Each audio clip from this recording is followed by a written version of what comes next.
tal, amigos de ADN Cultura? Es un gusto que en este momento me acompañe Esther Hernández Torres, que es directora general de vinculación de la Secretaría de Cultura. Esther, buenas tardes, bienvenida a ADN Cultura. Hola Miguel, muchas gracias, buenas tardes y saludos a todas y todos en ADN Cultura. Oye, sí,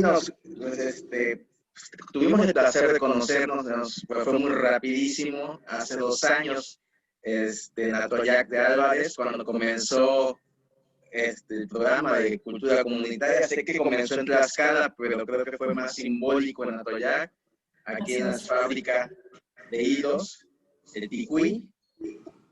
Cuéntanos, ¿cómo ha sido un poquito este recorrido, ¿no? del programa de vinculación de aquella fecha al día de hoy?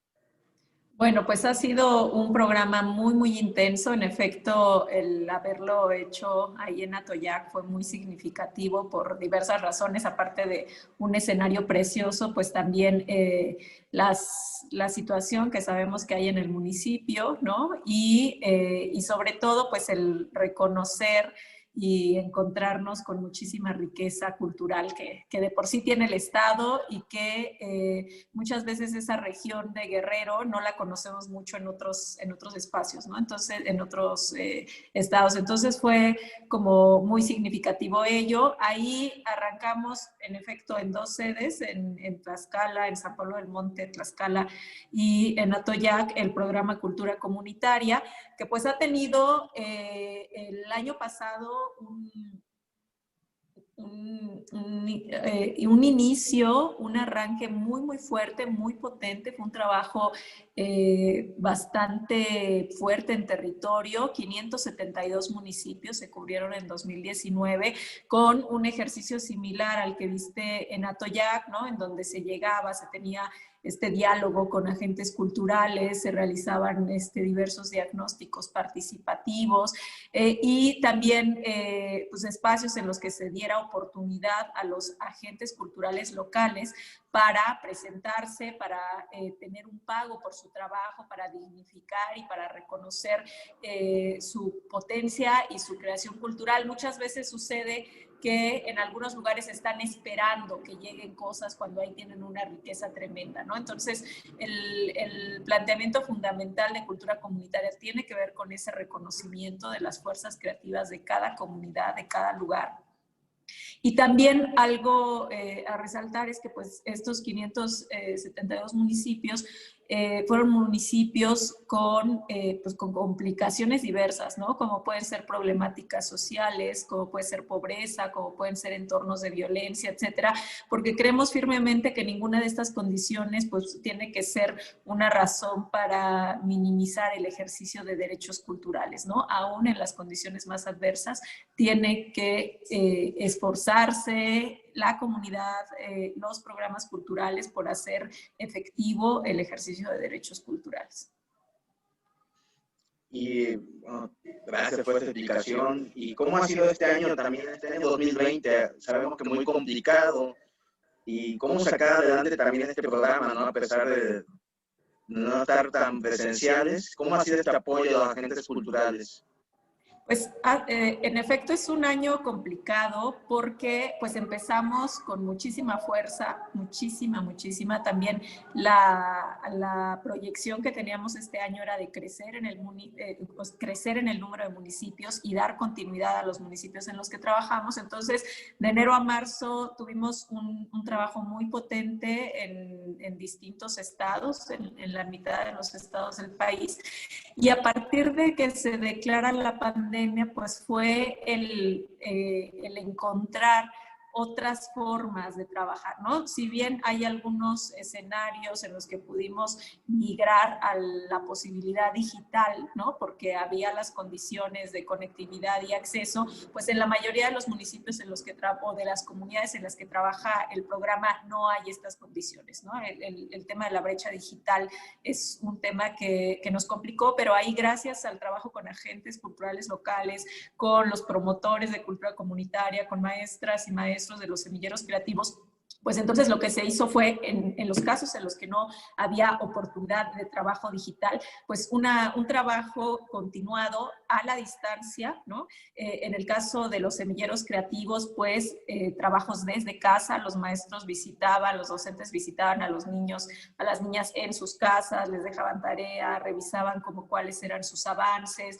los proveían de materiales, etcétera, para que no limitaran y para que no abandonaran su práctica artística, ¿no? En el caso de promotores culturales y de el poder seguir pensando, pues cuáles eran estas necesidades de trabajo comunitario, pues igual se mantuvieron los espacios de diálogo en estas condiciones que te menciono, ¿no? Ya en los lugares en los que el semáforo epidemiológico o no había tantos contagios o no era rojo, bueno, pues ahí hubo un poco más de flexibilidad, ¿no? En el poder trabajar con todas las medidas de salud, de sana distancia, porque también era muy importante para nosotros que a pesar de la actividad cultural o que la actividad cultural no fuera una razón para poner en riesgo la salud, ¿no?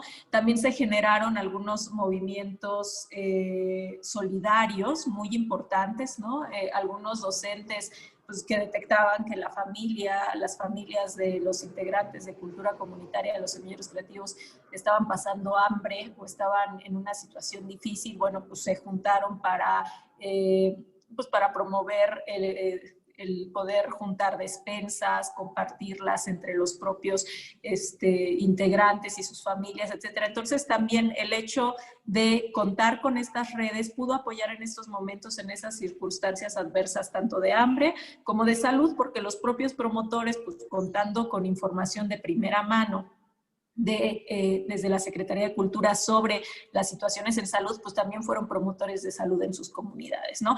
Hubo casos muy tristes en los que nos comunicaban que en algunos lugares estaban vendiendo la cura para el coronavirus, por ejemplo, por la falta de información, y entonces ellos tenían que decir, pues no hay cura, no hay pastillas, todavía no, sigámonos cuidando, etcétera, ¿no? Entonces, es importante que en estos momentos en los que no había mucha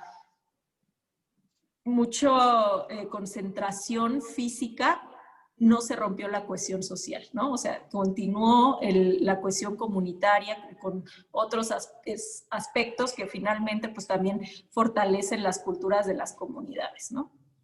Sí, sé del caso de Cochuapa el Grande, aquí en la zona de la montaña de Guerrero. Sé que uno de los semilleros, o sea, sí está haciendo una labor casi personal, porque sí, la brecha digital ha sido un impedimento.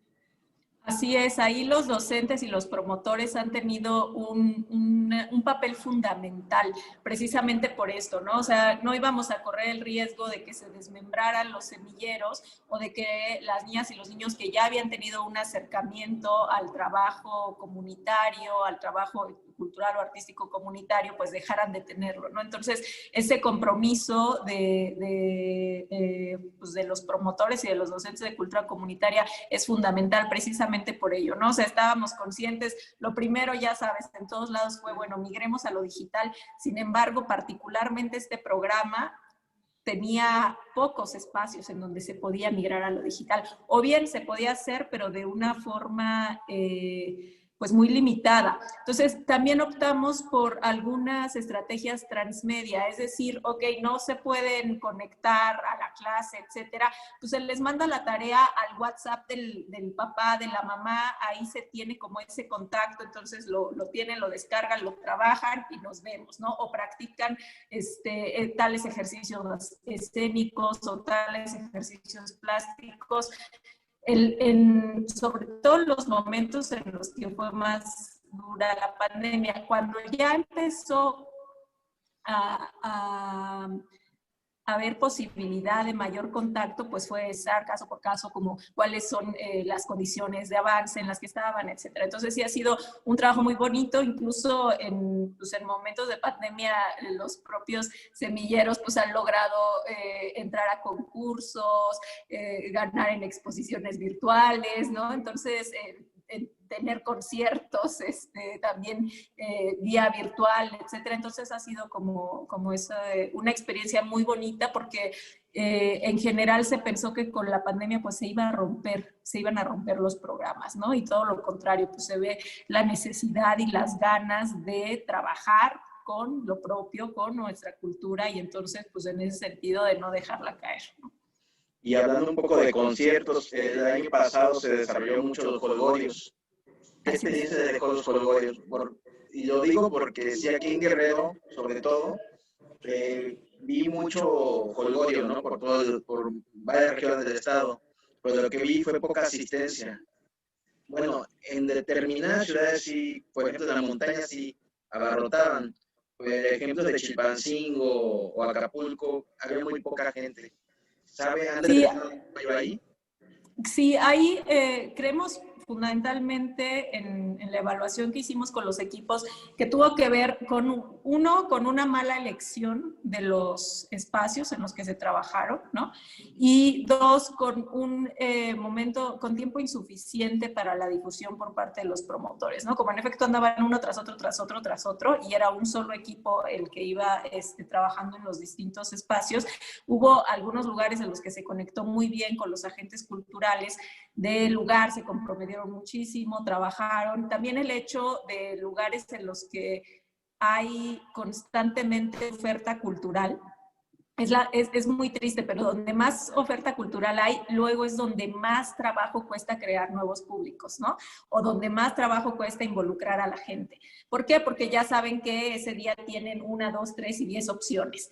Sin embargo, en lugares en los que no hay mucho este tipo de trabajo, pues precisamente es también lo que detectamos como necesidad, ¿no? O sea, si vamos a trabajar en municipios como más urbanizados o con más población, pues ir a los espacios en los que en efecto no hay actividades, porque por un lado la cuestión logística, tanto de seguridad como de producción, pues evidentemente lo más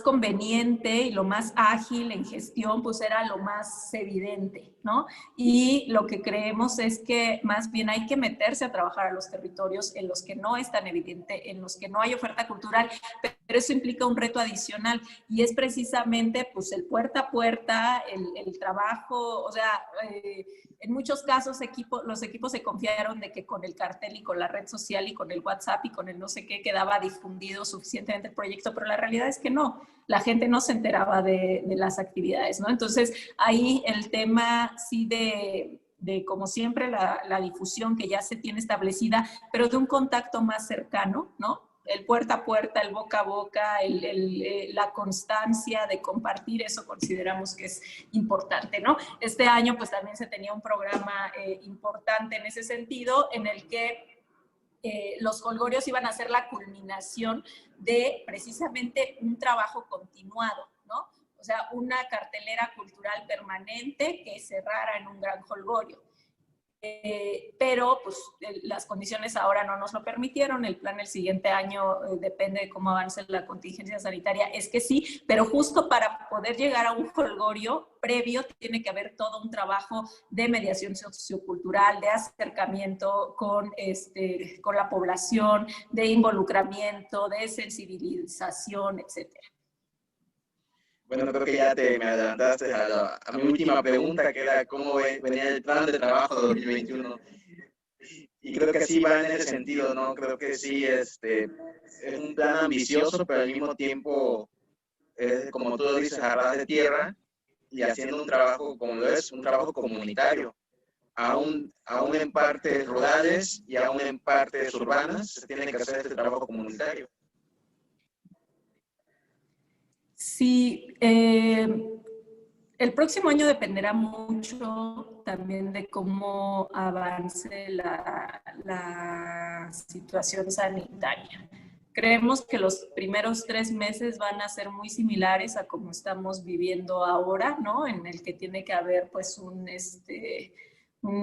cuidado muy, muy responsable de la situación sanitaria, en el que la dificultad de tener actividades en espacio público o bien actividades que concentren personas es algo que se va a seguir manteniendo por lo menos el primer trimestre. Pero a partir de ahí, la apuesta es precisamente muy focalizada en aquellos lugares en los que más necesidad haya, en aquellos lugares en los que cada esfuerzo valga y se multiplique por 10, por 15 y por todos lo posible, porque en efecto no podemos apostar a un espacio, a un trabajo, si ese trabajo no va a rendir frutos, ¿no? Entonces, ahí sí es un aspecto que estamos analizando. Este año logramos mantener actividades en 300 municipios, de los 572 en 300, y el plan es seguir en los 300, ¿no? Si hay posibilidad de crecer, depende de cómo avance la situación sanitaria, creceremos, pero si no, es fortalecer, es mantener, es también de esos mismos 300 evaluar. A finales de cada año, pues sí tenemos como una evaluación integral del programa, de cómo se ha trabajado, etcétera, y evaluar también si acaso hay alguno en el que no esté resultando el programa, pues que también pasa, ¿no? Entonces, replantear y poner todas las canicas en los lugares en los que sí esté funcionando, ¿no? Entonces, el planteamiento general tiene que ver con sí continuar el trabajo con los semilleros creativos. Infancias y juventudes son fundamentales en nuestro programa de trabajo, porque ahí no solo está el futuro, sino está el presente, ¿no? Las niñas y los niños, los jóvenes son presente y son una de las poblaciones más vulneradas y más abandonadas en nuestro país, en más riesgo también. Ese es un primer punto. Y otro tiene que ver con incentivar acciones de participación cultural, ¿no? O sea, el que todo esté enfocado a hacer un nivel de agenciamiento en la población en cuanto a la exigencia, el ejercicio de sus derechos, y no solamente a asistir a algo, ¿no? O sea, sí queremos que cada actividad implique la agencia, implique la participación activa y no solamente el ser público o participación pasiva, ¿no? O asistencia pasiva, perdón. Entonces, esas dos líneas son muy, muy fuertes en cuanto a consistencia y en cuanto a trabajo continuado. Y esa misma línea de trabajo que va a venir con Alas y Raíces. Así es. Van de la mano ambos proyectos. Así es, en Alas y Raíces, pues a partir de esta administración sí procuramos enfocarnos mucho más en infancias y juventudes en vulnerabilidad social, ¿no? Reducir los grandes festivales que eran en la Ciudad de México, ¿no? La Fiesta Interminable, la Feria de las Calacas, todo se concentraba aquí, y más bien diversificar al resto de los estados, pero en esa diversificación también enfocarnos en infancias pues en situación de calle, o infancias migrantes, o infancias en espacios institucionalizados, como pueden ser hospitales, como pueden ser los propios centros de reclusión, en donde tanto los menores infractores, pero también en el caso de las madres que tienen ahí a sus pequeños, etcétera. Entonces, sí es un ejercicio que va fundamentalmente pues, por un tema de justicia social, ¿no? Las personas que han quedado al margen de las políticas culturales, pues es en lo que estamos enfocando también todo el trabajo en vinculación cultural, además de cultura comunitaria, además de Alas y Raíces, pues los proyectos que se sugirieron a los estados a través de la IEC, ¿no? Para emisión de convocatorias, para que no se dejara abandonada a la comunidad cultural y tuviesen un pago por trabajo o digital o bien a futuro, el incentivar y seguir incentivando los premios, los reconocimientos de tesoros humanos vivos para reconocer precisamente a los portadores de patrimonio, el tema de inclusión, ¿no? Que también fue muy importante, convocatorias específicas para agentes culturales con algunas discapacidades, el tema también de género, ¿no? Reconocer y promover los proyectos de mujeres, que pues también sabemos que las mujeres están en una situación muy complicada en México, ¿no? En cuanto a acceso, en cuanto a cabida en los propios espacios tradicionales del arte y la cultura, en cuanto a reconocimiento, etcétera. Entonces, estas propias líneas las compartimos con los titulares de cultura de los estados a través de la IEC para que también ese recurso que se daba por vinculación tuviera ese sentido de justicia social, y lo mismo con el PAISE, ¿no? O sea, que fuese en municipios sin infraestructura cultural o bien en aquellos en los que habiendo una infraestructura necesitaba rehabilitarse. Ya no es apostar por las grandes obras de infraestructura, ¿no? Sino por aquellas en las que va a tener un sentido social y un sentido comunitario. Sí, he visto en otros estados que ya varios programas que nos acabas de mencionar sí se realizan, ¿no? En otros todavía creo que van a tardar un poco más, quizás el siguiente año, pero sí yo ya he visto que en otros estados se está realizando.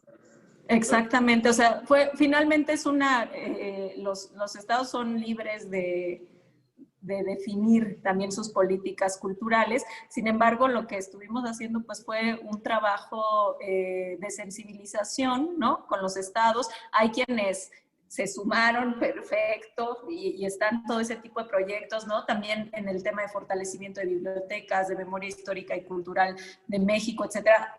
Y hay otros para los que no era todavía momento o no tenían las condiciones para implementarlos, y en efecto, o bien tenían otras prioridades que también hay que considerar, pues que cada estado sabe cuáles son sus necesidades, ¿no? Entonces, lo que sí queremos, pues, es plantear como estas líneas de justicia social en el ejercicio de los derechos culturales, y bueno, pues ahí vamos poquito a poquito en vinculación, ya sea desde Alas y Raíces, desde Cultura Comunitaria, desde la IEC, desde el PAISE, y también en articulación muy cercana con Fomento Musical para las agrupaciones musicales comunitarias, ¿no? Todo ello empujando en este camino. Y bueno, así para finalizar, sabemos también que el próximo año hay elecciones.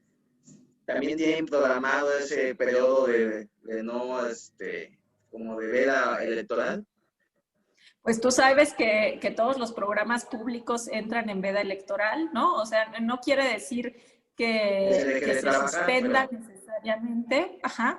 Sin embargo, pues todo el tema de difusión es un tema que se reduce mucho, el tema de eventos públicos que puedan prestarse a proselitismo, etcétera. O sea, todo eso sí son disposiciones que tiene que acatar toda la administración pública, ¿no? Federal, más la presencia en los estados. Entonces, habrá el periodo de veda en el que pues, se mantendrán más bien las actividades, digamos, de pequeño formato, las actividades que son pues, constantes, como las clases de los semilleros, por ejemplo, pero sin eventos, sin presentaciones finales, sin ejercicio de huellas comunitarias, sin holgorios, ¿no? O sea, eso sí, durante la veda no puede suceder ese tipo de actividades. Sería más bien como el proceso de formación y tallereo con los niños y jóvenes. Así es, así es.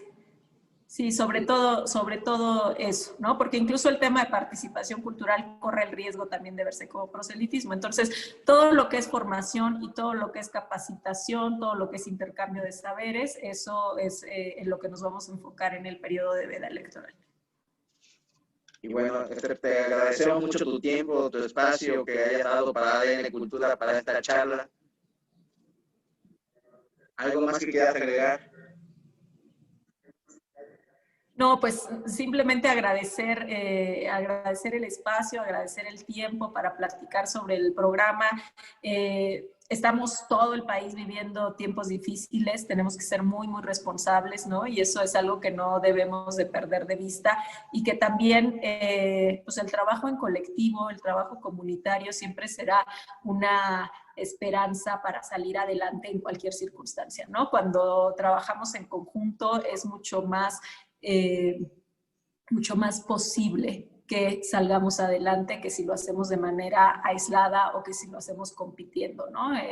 Hay que colaborar en los distintos sentidos, en las distintas posibilidades que cada una y cada uno de nosotros tengamos, y pues solamente eso, decir que hay que seguirnos cuidando y sigámonos por favor cuidando, ¿no? Para que esto termine también pronto y para que el próximo año pues podamos tener como mucha más cercanía, y creo que es algo que todos los mexicanos estamos anhelando, que volvamos a abrazarnos, ¿no? Que volvamos a estar juntos en el espacio público y a mostrar pues como todo el cariño del pueblo mexicano con las otras personas. Bueno, muchísimas gracias, te mandamos un abrazo de parte de todo el equipo. Muchas gracias, Miguel. También un abrazo fuerte a todo el equipo y mil gracias por el espacio. Estamos aquí cuando gusten. Un abrazo grande.